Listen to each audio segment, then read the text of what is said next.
Bonsoir, je suis Anne Talino, directrice générale de l'Institut français, qui est l'organisme qui fait la promotion de la culture française dans le monde et surtout qui coopère au dialogue entre les cultures, les échanges culturels, et pour qui les échanges avec la culture africaine sont très importants.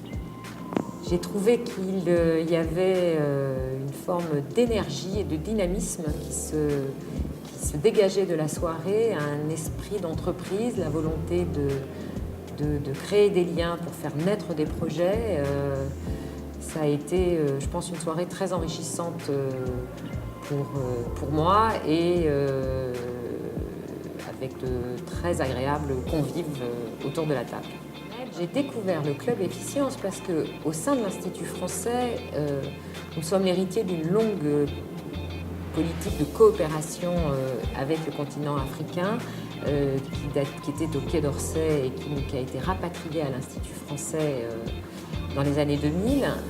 Nous avons des programmes spécifiques, Afrique et Caraïbes en création, Visa pour la création. Enfin, nous avons un certain nombre de programmes qui s'adressent aux échanges avec le continent africain et donc des personnes qui y travaillent et qui sont tout à fait engagées dans ce qu'elles font, qui connaissent extrêmement bien les acteurs africains et qui connaissent très bien la scène aussi à Paris. Et c'est Valérie Defoin qui travaille pour nous, qui est responsable du programme Équation Musique, qui m'a présenté les responsables du Club Efficience que j'ai trouvé extrêmement convaincants dans leur démarche et auxquels on a voulu s'associer.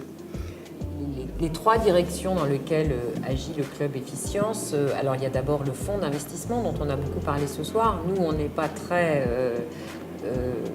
c'est pas le cœur de notre action de participer à des fonds d'investissement, donc je regarde plutôt ça d'un œil un petit peu extérieur, tout en me disant qu'il serait très intéressant de voir les projets qui sont véritablement portés par ce fonds d'investissement.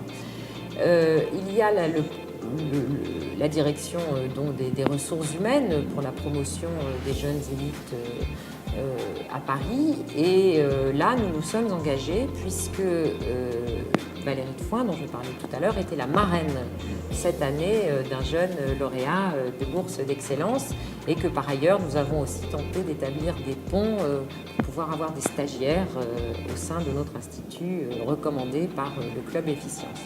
Et puis enfin, pour le Gotha Noir, d'abord on m'a demandé un édito, donc voilà, j'ai travaillé et donné cet édito. Puis nous allons voir comment est-ce que nous pouvons le faire circuler au mieux dans le réseau culturel français. Et comment trouvez-vous cet ouvrage Gotha Noir, donc qui devient un Gotha Noir européen? Européen, tout à fait. Voilà. Qu'est-ce que vous pensez de cet ouvrage, qui est le premier du genre en France? Je pense que tout ce qui peut encourager une forme de, comme on dit en anglais, affirmative action est bon.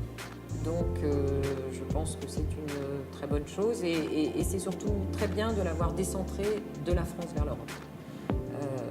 Puisque ça m'apparaît aussi être un sujet totalement européen et ça permet d'avoir une vue plus globale.